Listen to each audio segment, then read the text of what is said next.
I'd like to thank members of this panel. I thought that the comments made were outstanding.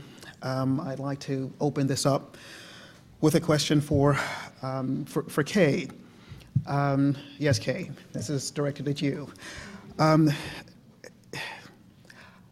How do we go about resuscitating the ideal of marriage in Black communities? I mean, it seems that, I'm not sure we've ever faced this type of problem before. I mean, the closest that I can get is Irish, the turn of the 20th century, 5 Points, New York. But how do we do this? And also, who does it? Who takes the lead? Is it the government? Is it the church? Is it other community-based organizations like Roland's? So I toss that out for you. Yeah. Well, gee, thanks a lot. Isn't that the subject of the next panel? Aren't they going to solve that problem? I'm joking, but it's really an impossible question to answer finally. I think one thing we have to do, the first thing we have to do, is make this a primary topic of discussion in our policy world, even if there aren't specific policy answers to the problem. As Heather was pointing out, this has been a topic that people have really shied away from, and as you mentioned when you started the panel, it's a very delicate topic, so it's easier to not talk about it. And there does seem to be an assumption that we are blaming, by talking about it, we are blaming individuals. I don't see it that way. I see this as a cultural problem, and I'm willing to define it for you, Mary. I see this as a problem with norms, with trying to create a sense of consensus about this topic. And how do you put norms, how do you change norms deliberately? Through, there have been stories in history where it happens through religious revival. Can that happen now? I have no idea. But the first thing that has to happen is there has to be an honest discussion, open and honest discussion of the sort that Moynihan tried to start many years ago. Okay. Professor Holzer, you started out by noting the gaps in data and this confusion over correlation and causation. There are times where the social science has to catch up with Mother Wit. I think that many of us see a problem that flows out of these families that are missing an important player, the father, in terms of that despair that you mentioned, and men dropping out of mainstream society. I know that you crunch numbers, but I also know that you have accumulated a fair amount of wisdom over the years in this area. Do you have any thoughts on how to get the men back into a family setting? And Roland, this is a setup for you, so it's coming. Yeah. You're right. I mean, just because the social scientists haven't proved it statistically doesn't mean that it's not true.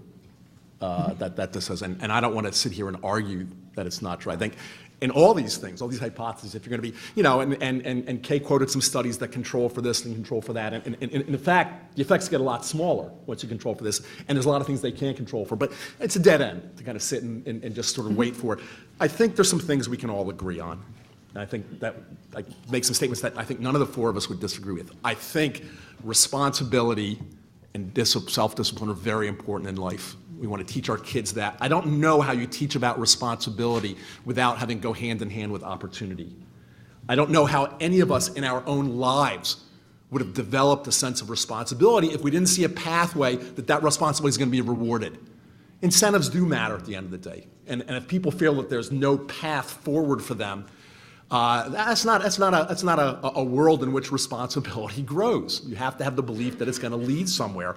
And our current and by the way, the young women meeting these young men don't regard them as being marriageable material, in the words of William Julius Wilson.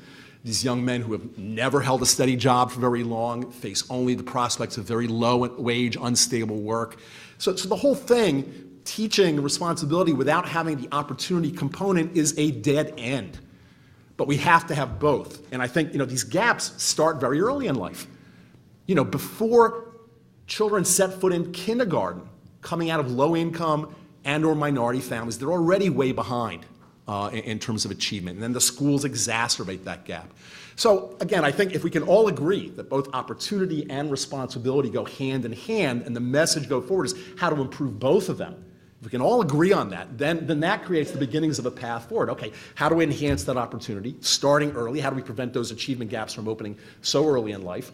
By the time these young people then become adolescents, and they become much more susceptible to the cultural messages that both of you have so ably described, we have to have a counter message. Say, you know what?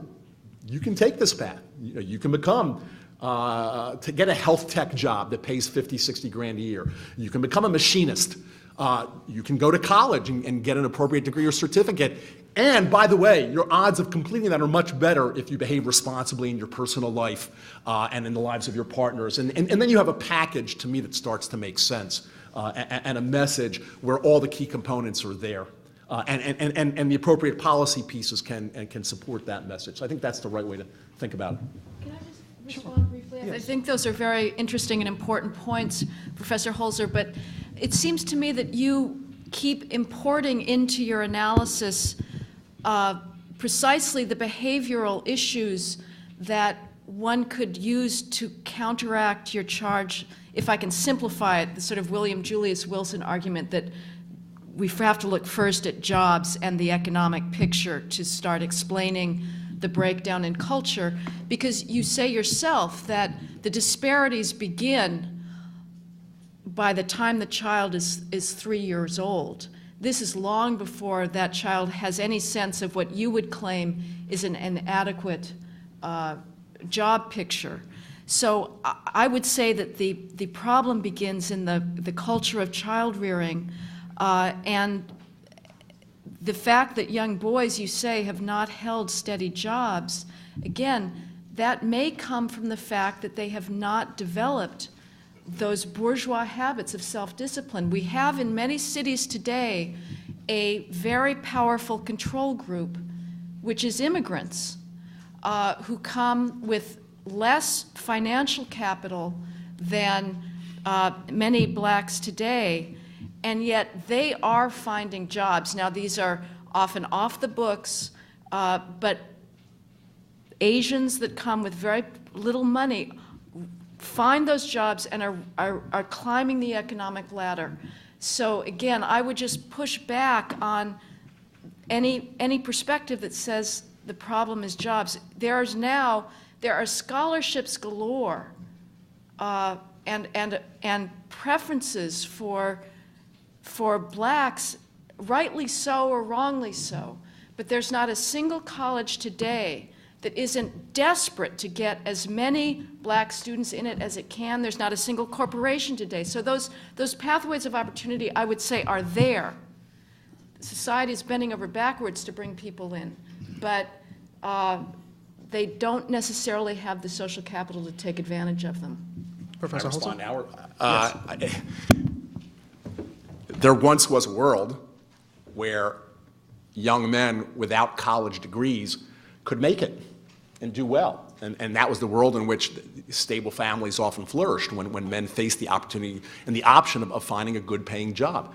That world has largely disappeared. And yes, there's scholarships and affirmative action, and those things are very nice. But if you're a young man, number one, reading at the 8th grade level or the 6th grade level in 12th grade, and number two, seeing no jobs anywhere in your neighborhood for a person of your skills, these sound like empty ideas, because people really don't see those pathways when they're in that situation. And again, you're talking about young men who haven't seen any of the men in their families, neighborhoods, communities getting these jobs, so they don't really see where it's going to come from. And the immigrant case is very interesting. I'm the child of immigrants, so I think that's a whole different situation. Immigrants have hope of across generations making it, and there's a very strong roadmap.